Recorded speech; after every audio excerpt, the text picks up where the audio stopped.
जीवमजीवन दव्वं जिणवरवसहेण जैणणे दिट्ठं देविन्दविन्दवन्दं वन्दे तंसवदा सिरसा। मोक्ष मार्ग अधिकार में ध्यान का प्रकरण चल रहा है, जहाँ पर अरिहंत परमेष्टि और सिद्ध परमेष्टि का ध्यान, उनके गुणों का स्मरण करते हुए किस प्रकार करना है अपन ने देखा था। आज आचार्य परमेष्टि के ध्यान के बारे में 52वीं गाथा में आचार्य नेमिचंद सिद्धांति देव कह रहे हैं। दंसणाण पहाणे वीर्य चारित वर्तवायारे अपम परंच जुंजई सो आयरियो मुनि झेयो।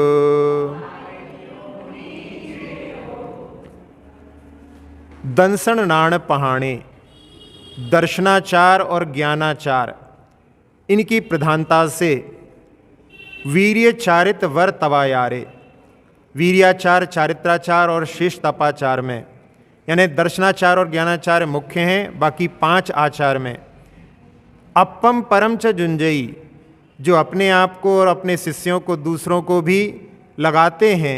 मुनि आयरियो, वह मुनि आचार्य परमेष्टि हैं, और झेयो, वे ध्यान करने योग्य हैं।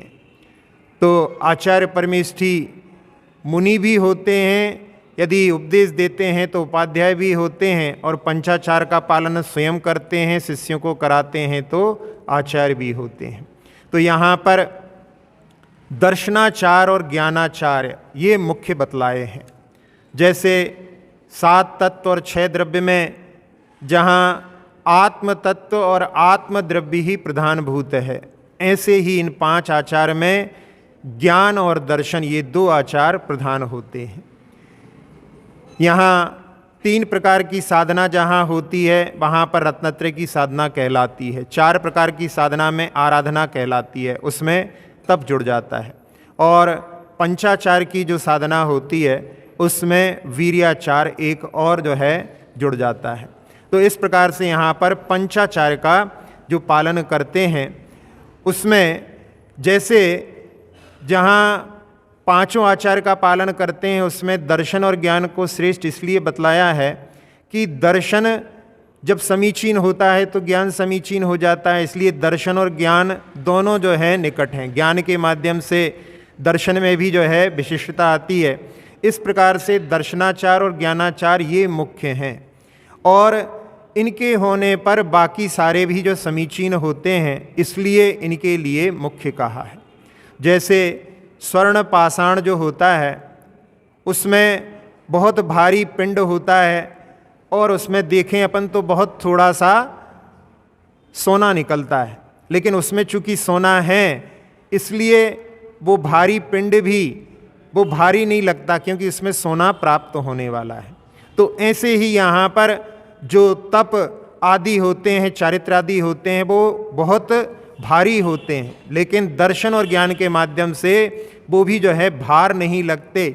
इसलिए यहाँ पर दूध में भी ऐसा ही होता है, दूध जैसे बहुत सारा दिखाई देता है, लेकिन घी तो उसमें थोड़ा ही निकलता है। तो इसी प्रकार से यहाँ पर जो स्वर्ण के समान है, उसकी प्राप्ति के लिए उसको बहुत सारे भार को भी उठाते हैं तो वो भार प्रतीत नहीं होता। इसलिए यहाँ पर दर्शन और ज्ञान की प्रधानता बतलाई है। जो दर्शनाचार होता है, स्वयं पालन करते हैं और शिष्यों को भी पालन करवाते हैं।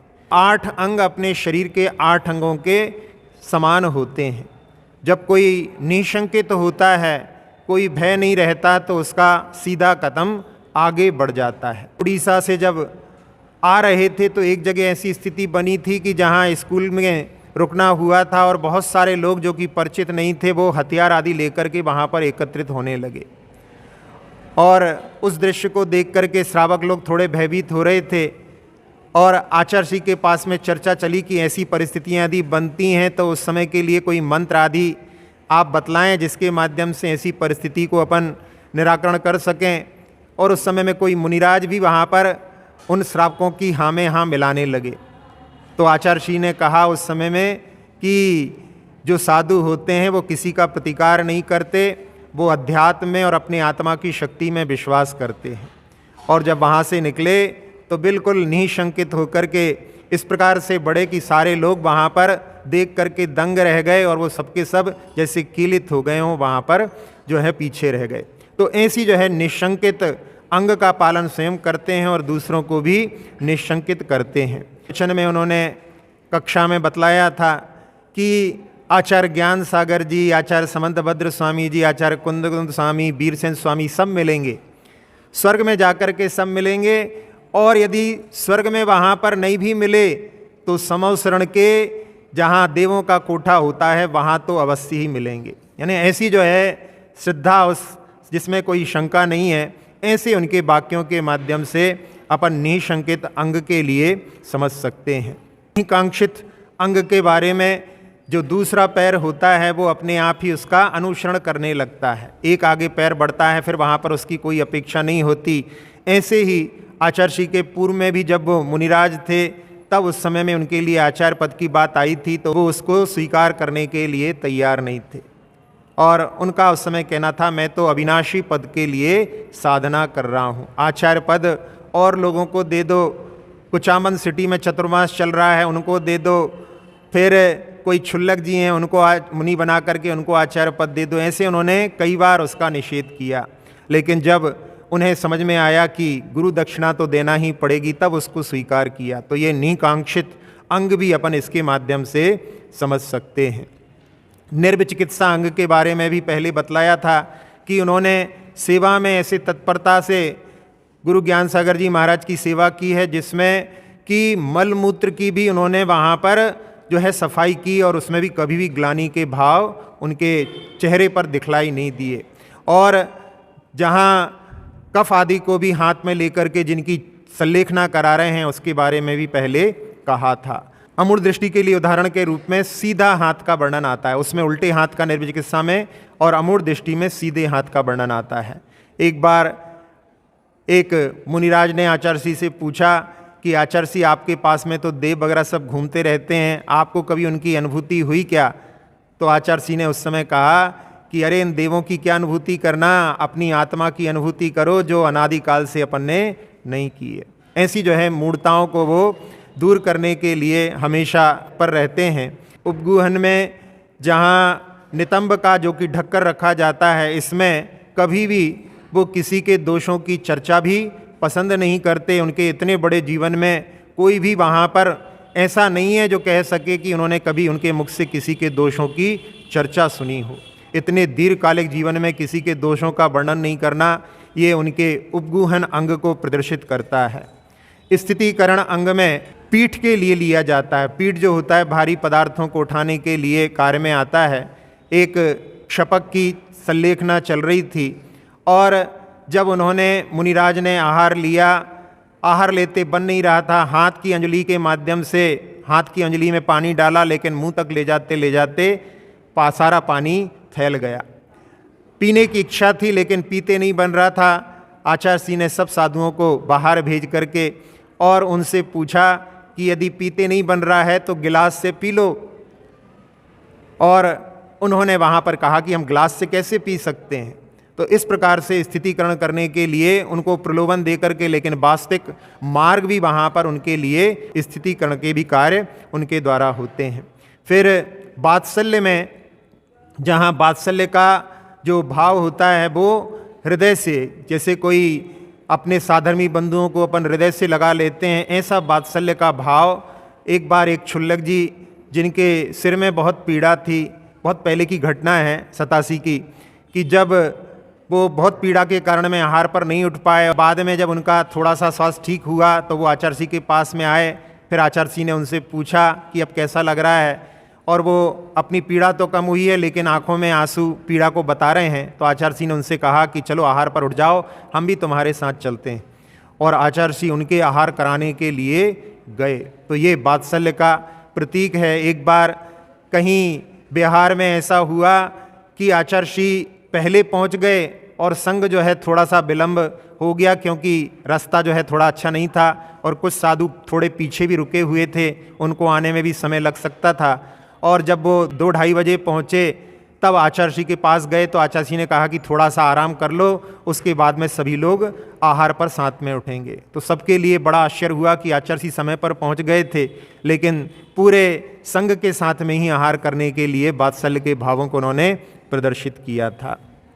जहाँ प्रभावना के बारे में अपने ज्ञान के माध्यम से, अपने तप के माध्यम से जहाँ उन्होंने जो धर्म की प्रभावना की है, साथ ही साथ में अपनी जो प्रज्ञा के माध्यम से जो जन समूह के उत्थान के लिए भी जो कार्य किए हैं वो भी उनके सभी लोग परिचित हैं, जिसमें शिक्षा के क्षेत्र में, चाहे सेवा के क्षेत्र में, चाहे जो हथकरघा का विषय हो उसमें भी उन्होंने जो है, जहाँ पर ऐसी भी जो है स्थिति थी, कई लोगों ने, जो लोग उसमें लगे हुए, उन्होंने बतलाया कि एक जगह हम गए थे, वहाँ पर जो उस कार्य में लग गए हैं उनकी ज़िंदगी इतनी सुधर गई है। पहले लोगों के घर में बर्तन मांज करके अपना जीवन यापन करते थे, अब वो सम्मान के साथ में वहाँ पर हथकरघा के माध्यम से अपने जीवन का यापन करने में समर्थ हुए हैं। तो ऐसी जो है प्रभावना, जो वास्तविक जो जीवन जो जी सकते हैं सम्मान के साथ में, ऐसा कार्य जो है आचार्य श्री की दिव्य दृष्टि के माध्यम से हुआ।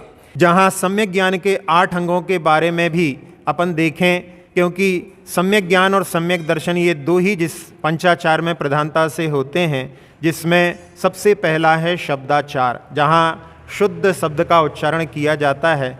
आचार्य श्री इसमें बड़े निष्णात हैं और साथ ही साथ में अर्थाचार में उन्होंने, वैसे तो वो हिंदी संस्कृत नहीं जानते थे, प्राकृत भी नहीं जानते थे, कन्नड़ भाषी थे, लेकिन आचार्य ज्ञान सागर जी के पास में रह कर के उन्होंने ऐसा अध्ययन किया, उसके माध्यम से वो अब उनकी हिंदी भी जो है वो संस्कृत निष्ठ है, यानी हिंदी का भी वो निर्माण उन्होंने ऐसे ऐसे शब्दों का मुखमाटी में किया है, जहाँ पर समीक्षा में देखते हैं तो उनके माध्यम से हिंदी को उन्होंने और संपुष्ट किया है। ऐसा जो है अर्थ की दृष्टि से देखा जाए तो वहाँ पर अर्थों की निकालने में वो बड़े निपुण हैं, तो अर्थाचार, और दोनों की दृष्टि से देखा जाए तो जहाँ पर उच्चारण और अर्थ दोनों की ओर दृष्टि रहती है तो दोनों उभयाचार में भी वो कुशल हैं। कालाचार, जहाँ पर सिद्धांत ग्रंथों का पाठन होता है, मुनिराज जो सिद्धांत ग्रंथ पढ़ते हैं, जो षटखंडागम आदि ग्रंथ होते हैं, उनका पाठन संध्या काल में वर्जित होता है। पर्व के दिनों में यानी अष्टमी, चतुर्दशी, अष्टानिका आदि में श्रावकों के लिए जो गोम्मटसार आदि ग्रंथ होते हैं उनके पठन पाठन में लब्धिसार, छपणासार, उसमें जो है श्रावक भी इस प्रकार से उन कालाचार का पालन करना चाहिए। ये जो ग्रंथ है ये भावना ग्रंथ, अध्यात्म ग्रंथ कहलाता है, इसका पाठन तो अपन हर समय कर सकते हैं। विनयाचार, जिसमें ज्ञान की विनय, शास्त्र की विनय, जिनसे ज्ञान प्राप्त हो रहा है उनकी विनय, ये विनयाचार कहलाता है। आचार्य श्री जब पपोरा जी में थे तो उस समय जहाँ से निकलते थे वहाँ पर बहुत सारे साधु भी वहाँ पर रुके हुए थे, और उनके जो बाजोटे थे उस पर रखी हुई जिनवाणी को आचार्य श्री जब वहाँ से निकलते थे तो उनकी शास्त्रों के लिए भी विनय करके अपने हाथ में पिच्छी लेकर के निकलते थे। तो ऐसी विनय शास्त्रों की जो उनके द्वारा होती है वो उसके माध्यम से यानी स्वयं पालन करते हैं और दूसरों के लिए शिक्षा देते हैं। अपन लोग भी जिनवाणी उठाते समय ध्यान रखें कि कभी भी जिनवाणी जो है अपनी नाभि के नीचे ना जाए। उठाते समय में कई लोग जैसे सामान्य पुस्तक को उठाते हैं हाथ को नीचे करके, वैसे उठा लेते हैं, लेकिन कभी भी जो आगम की पुस्तकें हैं उनको उठाते समय में अपने हाथ जो हैं अपने ऊपर की ओर होना चाहिए, नीचे की ओर लटके हुए नहीं होना चाहिए। बहुमान, जिसमें अहोभाग्य के साथ में कि बड़ा अच्छा जो है भाग्य का उदय आया है, जिसके माध्यम से हम ज्ञान का अर्जन कर रहे हैं, ऐसे अहोभाग्य मान करके जो ज्ञान का अर्जन किया जाता है वो बहुमान कहलाता है। आचार्य श्री जब पाठन कराते हैं और समय पर कोई ना कोई साधु पहुंच करके उनके शास्त्र को लेकर के आ जाते हैं, जिससे कि उनको अपने हाथ में शास्त्र नहीं लाना पड़ता। लेकिन एक बार ऐसा हुआ कुंडलपुर में, जब क्लास का समय हुआ तो देखा कि सभी साधु अपने अपने हाथ में शास्त्र लेकर के आ रहे हैं और आचार्य श्री भी अपने हाथ में शास्त्र को ऊपर उठा करके और वहाँ पर बड़े ही आनंद के साथ में पहुँच गए। तो देख करके कि शास्त्र के प्रति विनय और पठन पाठन के प्रति कितना बहुमान उनके मन में है, इसके माध्यम से अपन इस बहुमानाचार को समझ सकते हैं। बहुमानाचार जो होता है जिसमें कोई त्याग आदि करके अध्ययन करते हैं और साथ ही साथ में जब पढ़ते हैं तो पीछे पीछे का भी ध्यान रहे, ऐसा ना हो कि आगे आगे पाठ हो जाए और पीछे पीछे सपाट होता जाए, यानी उसका कुछ भी स्मरण ना रहे। इस प्रकार से उपधानाचार का पालन भी करना चाहिए। आचार्य श्री की एक और विशेषता है कि वो कभी भी शास्त्र में छेपक नहीं लगाते। कुछ जहाँ पर जो है खोलने के लिए लगा देते हैं, लेकिन आचार्य श्री कभी नहीं लगाते। और भले ही कभी अष्टमी चतुर्दशी भी पड़ जाए, कभी कभी जो जहाँ पर चतुर्दशी और पूर्णिमा को भी क्लास नहीं लगती है, फिर भी 13 को उन्होंने अध्ययन किया है। और जब एकम को वो शास्त्र खोलते हैं तो उसी पेज पर उनको ध्यान रहता है कि किस पेज पर बंद किया है। तो ये भी उसके प्रति कि कहाँ से प्रारंभ करना है, उसके लिए कभी भी वो उनको कोई चीज़ को स्मरण के लिए लगाने की आवश्यकता नहीं पड़ती। ये भी उपधानाचार के अंतर्गत अपन देख सकते हैं। अन्य नवाचार में कि जहाँ भी अपन अध्ययन करते हैं, जिनसे सीखते हैं, उसको कभी भी छिपाना नहीं चाहिए। इसके माध्यम से वो तो अपने गुरु ज्ञान सागर जी का हमेशा ही गुणगान करते रहते हैं कि उनके माध्यम से जो कुछ प्राप्त हुआ है, इसलिए अन्य नवाचार का भी पालन उनके जीवन में देखने में आता है। पूजा में पढ़ते हैं गुण 36, 25, 8, 20। तो 36 गुण आचार्य परमेष्ठी के होते हैं। जहाँ पर पहले कहा था कि वो मुनि भी हैं तो 28 गुणों का भी पालन करते हैं, और यदि पाठन कराते हैं तो उपाध्याय भी हैं, तो उपाध्याय के गुणों के बारे में अपन आगे देखेंगे। और आचार्य के 36 गुण होते हैं। उन 36 गुणों में कौन कौन से होते हैं? तो 12 तप और 10 धर्मों का पालन, 6 आवश्यक वैसे 28 मूल गुणों में ही हैं, लेकिन ये जो 6 आवश्यक हैं यहाँ पर आचार्यों के, वो विशेष होते हैं। यानी उसमें जो सामान्य मुनियों के होते हैं उससे जो विशेष रूप से इन आवश्यकों का पालन करते हैं, और आचार्य श्री के जीवन में वो भी जो है विशिष्टता के साथ में दिखलाई देते हैं। जहाँ समता समारे उनकी सामायिक, उनकी मुद्रा को देख करके बहुत सारे लोग उनकी मुद्रा को, सामायिक की मुद्रा को देखने के लिए तरसते हैं, तो उनकी सामायिक की मुद्रा भी वहाँ पर जो है विशिष्टता दिखलाती है। समता समारे स्तुति उच्चारें, स्तुति। आचार्य श्री तीनों संध्या काल में स्वयंभू स्तोत्र का पाठ करते हैं, तो उनकी स्तुति की भी विशेषता है। बाकी सारे साधु एक बार ही करते हैं, सुबह सुबह यदि कोई करें 2-3 बार भी कर लें, लेकिन उनका ये नियम विशेष रूप से है, तो उनकी स्तुति में भी विशेषता है। और वंदना, त्रिकाल वंदना जो भगवान की करते हैं, वो भी आप कभी उनकी वंदना करते हुए देखें तो उनके चेहरे पर जो भक्ति के भाव होते हैं वो भी विशिष्टता को लिए होते हैं। इसी प्रकार से सारे आवश्यकों में वो विशेष रूप से करते हैं, इसलिए 6 आवश्यक जो हैं आचार्य के 36 गुणों में विशेष रूप से बतलाए हैं। 3 गुप्तियाँ, वैसे 13 प्रकार के चारित्र में साधुओं के लिए भी गुप्ती बताई जाती है, लेकिन आचार्यों का ये मूल गुण बतलाया जाता है। तो 3 गुप्तियाँ और 5 आचार जिनके बारे में अपन अभी यहाँ पर चर्चा कर ही रहे हैं, तो दर्शनाचार और ज्ञानाचार। फिर तपाचार जो विशेष रूप से तप का पालन करते हैं और करवाते हैं, वो तपाचार। फिर इसके बाद में पहले चारित्राचार आएगा, जिसमें 13 प्रकार के चारित्रों का विशेष रूप से पालन करते हैं, कराते हैं। और वीर्याचार्य, अपनी शक्ति को छिपाए बिना करना। आत्मानुशासन ग्रंथ, जिसमें गुणभद्र स्वामी ने आचार्य के विशेष गुणों के बारे में एक काव्य के माध्यम से प्राज्ञ जो विद्वान होते हैं। फिर प्राप्त समस्त शास्त्र हृदय, जिन्होंने समस्त शास्त्र के हृदय को, मूल को, मर्म को समझ लिया है। प्रव्यक्त लोक स्थिति, जो संसार के वर्णाश्रम व्यवस्था का जिनको स्पष्ट ज्ञान है। प्रास्ताशः, जो निरीह हैं, लोक पूजा ख्याति से रहते हैं, ये भी अपन आचार्य श्री के जीवन में देखते हैं। प्रतिभापरः, जो नए नए कार्य करने की क्षमता को धारण करते हैं। क्षमवान, जिनकी कषाएं मंद रहती हैं। प्रागेव दृष्टोत्तरा, जो प्रश्न पूछने के पहले ही या प्रश्न पूछते समय ही उसके उत्तर से युक्त हो जाते हैं। और प्रायः प्रश्न सहा, बहुत सारे प्रश्न पूछने पर भी जो कभी खेद खिन्न नहीं होते। प्रभु, जो समर्थ होते हैं और सबके लिए स्वीकार्य होते हैं। पर मनोहारी, मन को हरने वाले होते हैं। गुण निधि, जो गुणों के भंडार होते हैं। और प्रस्पष्ट मिष्टाक्षरा, जिनके अक्षर स्पष्ट और मधुर और परिमित होते हैं। परानिंदया, जो कभी दूसरे की निंदा नहीं करते। और ऐसे जो है आचार्य होते हैं। ब्रूयात धर्म कथा गुणधि प्रस्पष्ट मिष्टाक्षरा, ऐसा जो है इस काव्य में आता है। तो ऐसे आचार्य परमेष्ठी का जो वर्णन उसमें किया है, उन गुणों के माध्यम से भी आचार्य श्री में वो सारे गुण दिखलाई देते हैं। जहाँ पूज्यपाद स्वामी ने आचार्य परमेष्ठी के बारे में जब सर्वा सिद्धि के प्रारंभ में कि अवाग विसर्गम मोक्ष मार्गम निरूपयंतम, जो बिना बोले ही मोक्ष मार्ग का निरूपण करते हैं। अभी तो बहुत आचार्य श्री के प्रवचन सुनने के लिए मिल जाते हैं। जब प्रारंभ में आप लोगों को यदि 20-25 साल पुरानी बात जब आप दर्शन करने गए हों तो उस समय में केवल रविवार को आचार्य श्री के प्रवचन होते थे और दोपहर में कभी कभी ऐसी क्लास भी लग जाती थी कि जिसमें श्रावक भी बैठ जाते थे। लेकिन कभी कभी ऐसा भी होता था कि दोपहर की जो क्लास लग रही है वो भी जो है साधुओं के लिए है, सुबह की क्लास भी साधुओं के लिए है।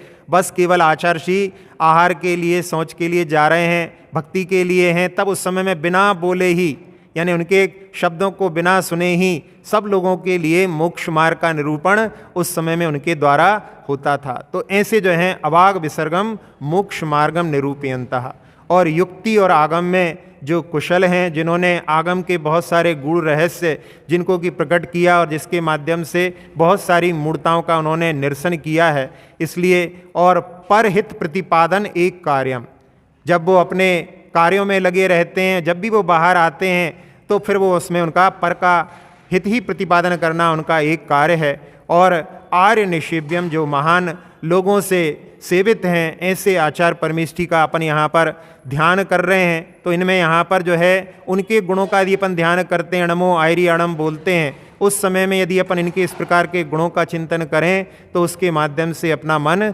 इधर उधर नहीं जाएगा। तो ऐसे जो है अपने लिए आचार्य परमेष्ठी के ध्यान करने के लिए प्रयास करना चाहिए। आचार्य परमेष्ठी की जो मुद्रा होती है, प्रतिमा होती है, वो आशीर्वाद देते हुए उनकी प्रतिमा होती है। और जो आचार्य परमेष्ठी के लिए भी बतलाया था कि जिसमें आचार्य जो होते हैं पहले वैसे तो जो है सामान्य से साधु के रूप में दीक्षित होते हैं, आचार्य पद उनके लिए बाद में प्राप्त होता है। तो जब एक बार ऐसे प्रसंग बना कि जब आचार्य शिव सागर जी महाराज की समाधि महावीर जी में हो गई थी और उस समय में आचार्य पद किसी के लिए दिया नहीं गया था, पहले उसके अचानक स्वास्थ्य बिगड़ा और समाधि हो गई, तो उस समय कोई भी आचार्य पद को स्वीकार करने के लिए तैयार नहीं था। श्रुत सागर जी महाराज थे, उनसे बोला, उन्होंने मना कर दिया। धर्म सागर जी महाराज ने मना कर दिया। फिर सभी ने मिलकर के कि आचार्य जो हैं पद श्रुत सागर जी महाराज स्वीकार करें। वो तैयार नहीं थे, वो अध्यात्मनिष्ठ साधु थे। फिर उन्होंने उस सबके कहने पर आचार्य पद को स्वीकार किया और उसके बाद में अगले दिन उन्होंने सबसे पूछा कि आप हमें आचार्य के रूप में स्वीकार करते हो? सबने कहा हम स्वीकार करते हैं। आचार्य जी ने कहा कि फिर हमारी आज्ञा को मानोगे? तो उन्होंने कहा हम आपकी आज्ञा को मानेंगे। और उन्होंने उस समय धर्म सागर जी से इस प्रकार से संकल्प करा करके और फिर उनसे कहा कि आप आचार्य पद को स्वीकार करें। एक दिन के लिए उन्हें आचार्य पद लिया और उसको छोड़ दिया। तो ऐसी भी जो है निष्प्रहता और साथ साथ में उस पद के लिए उसके जो पालन करने के लिए जो तैयार नहीं थे उनके लिए इस प्रकार से मनाने वाली बात भी अपन दृष्टि में रख सकते हैं। अक्षर पद मात्रा से दूषित वचन अगर ममहीन रहे और प्रमाद कषाय के वश में सम्यक अर्थ विलीन किए, जिन वाणी माता मेरी उन सब त्रुटियों को क्षमा करें, दे आशीष शीघ्र हम सबको केवल लब्धि रमा मिले, प्राप्त हमें हो बोधि समाधि परिणामों की शुद्धि हो, निज आत्म उपलब्ध हमें हो शाश्वत सुख की सिद्धि हो, चिंतित वस्तु दात्री माता चिंतामणि उपमा भाति, करो वंदना पूर्ण विनय से चरण रखूं मैं ये पाती, कर जिन वाणी स्तुति तन की ममता टार, महामंत्र का जाप अब सभी जपें नव बार।